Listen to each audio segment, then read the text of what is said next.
I want to thank the Imam and for the entire community here at the Islamic Center of the Northeast Valley. Thank you for this kind invitation to be here at this prayer service. This is a first for me. And thank you for allowing me to bring my family as well, my two youngest sons, Tanner and Dallin, and my wife, Cheryl. I was speaking to my sons, whose responsibility is at our church to set up and take down chairs before and after meetings. They say, this wouldn't be too bad. Senators, as you know, are known for being able to speak as long as they want, even if they have nothing to say. I will try not to test that proposition today. But as you know, this was a difficult week in Washington. It wasn't so much the legislative calendar as it was the rhetoric that came forth, mostly from the presidential campaign, that is not in keeping with the values and ideals that have made this country the shining city on the hill that it is. We are a better country than has been on display this week. I'll bet you never thought you'd see a Mormon speaking at a mosque. I think this is a surprise to me too. We all know how we are different, but let me tell you a few ways that we are similar. I grew up in a very small town in northern Arizona called Snowflake. The town of Snowflake was named for my great-great-grandfather, William Jordan Flake, and a man named Erastus Snow.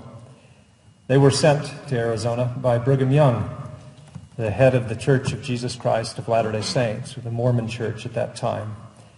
They were sent here to colonize. They founded the town of Snowflake. This is where I grew up. And to say that I had a sheltered environment growing up is an understatement. Just to tell you how sheltered it wasn't until I went away to college that I even found out that flake was a funny term. Nobody made fun of flakes in Snowflake. In a similar vein, most of those living in Snowflake, if they didn't share my name, at least they shared my faith, my Mormon faith. It wasn't until I left home, after 18, that I realized that my religion seemed strange to some of the people I encountered. Now, gratefully, while there are pockets of misunderstanding that still exist, the most overt examples of persecution for early Mormons have faded into history by this time.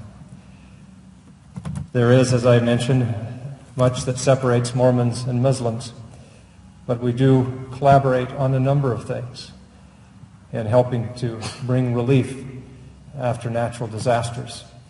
We cooperate, our two faiths, on the translation of ancient text. And there is much in the history, the tradition, and even some doctrine that is common between us. As Mormons and Muslims, we trace our lineage to Father Abraham.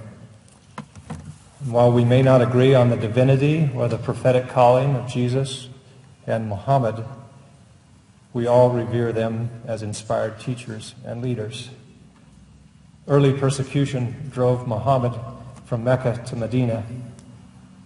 Early Mormon persecution drove the Mormons from Illinois to Utah.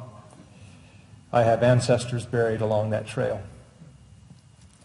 The principle of the fast is embraced and practiced by both of our religions.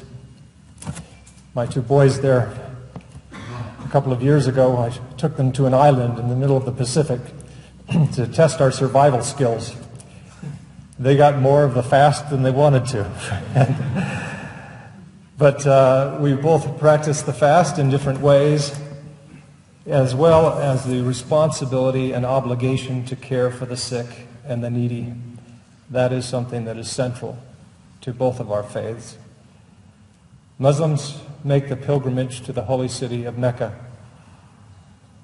The Mormon Hajj is to our holy temple.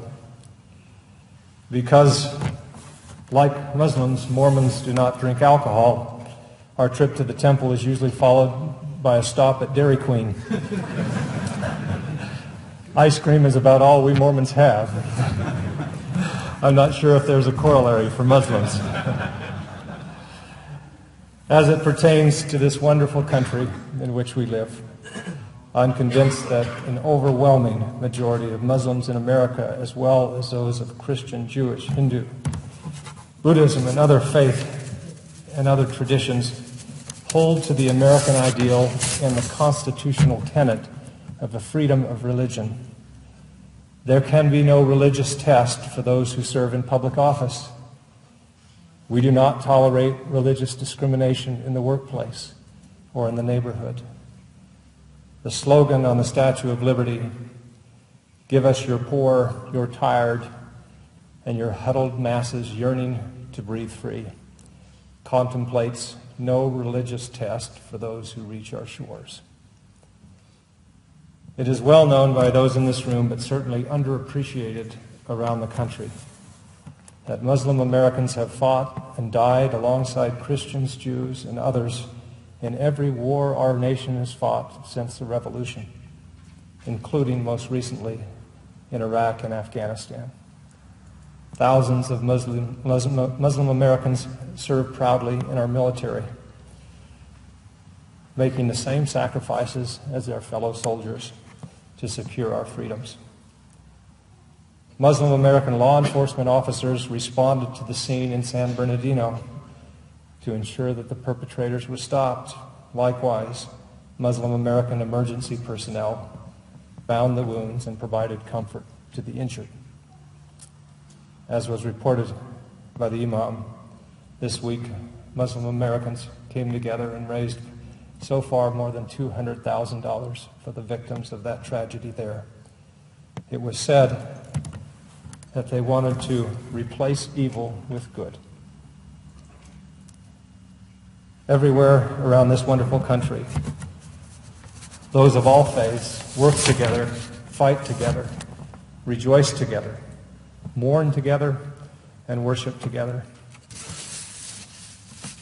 My mother, when I was growing up, always had on our refrigerator or elsewhere around the house the phrase, "Assume the good, look for the best." I think that that ought to be the motto for all of us, and it would serve this country well. Our politicians and others would assume the best and look for the good, because there is much good there. My hope and prayer today is that the isolated voices calling for division are overwhelmed by the chorus of voices like those in this room today, calling for acceptance, for tolerance, and inclusion. Thank you for all you do for this community. Thank you for all you do to make Arizona the most wonderful state in the Union to live. Thank you for all you do to make this country the beacon of freedom that it is, that shining city on the hill that it will always be. And thank you for having me and my family here today.